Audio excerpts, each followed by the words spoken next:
এ ভাই, এ ভাই, এই বাচ্চাটাকে এরকম ডেক্কা মেরে ফেলে দিলেন কেন? আরে ভাই এ জ্বালাতি থুয়ে গেছে ভাই। জ্বালা দিতে হয়ে গেছে মানে? ওর কেউ নেই? না ওর কেউ নেই, ওর বাপ হয়ে এইভাবে ফেলাই দিয়ে গেছে বাপ মা। বাপ মা ফেলাইতে গেছে তা আমার গাড়ি পুড়ে রয়েছে, আমি কি আর বয়ে?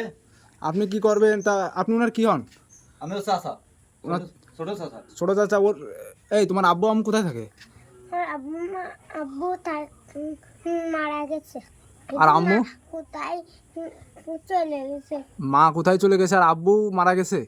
আরে ভাই, এই ছেলেটা তো আসলে খুব কষ্টে দিন যাচ্ছে। দরিদ্র ভাই। আর আপনি যে চাচা, তা আপনি এর এই যে ছোট বাচ্চাটা, এর দুটো ভাত দিতে পারেন না কেন? আপনি আপনি এর চাচা হয়েছেন কোনটা বলে? কি দেবো এর? কি দেবো মানে? তোমার খাতি দে, ঠিক মতো তোমার খাতি দে, তোমার খাতি দে না ভাই, খাতিও দে না ভাই। খাতি দে না? এই যে মাসুম বাচ্চাটা, ওর বাপ মা কেউ নাই, ওই ভাই একটা ছেলে। বিয়ে গেছে ধরে জ্বলতেছে ভাই, আর কত জ্বলবো ভাই? জ্বলবেন?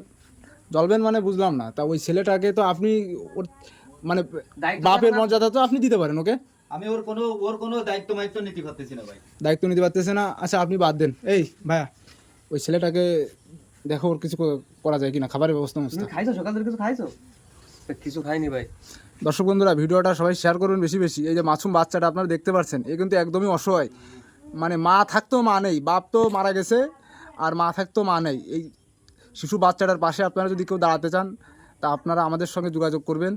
আর যদি এর কোনো সাহায্য সহযোগিতা করতে চান, সেটাও আমাদের জানাবেন। এই বাচ্চাটা, এই তুমি ভাই এর খাবার ওটা ব্যবস্থা আমাদের- করবো আমরা। আসো, তুমি আসো আমাদের সাথে আসো।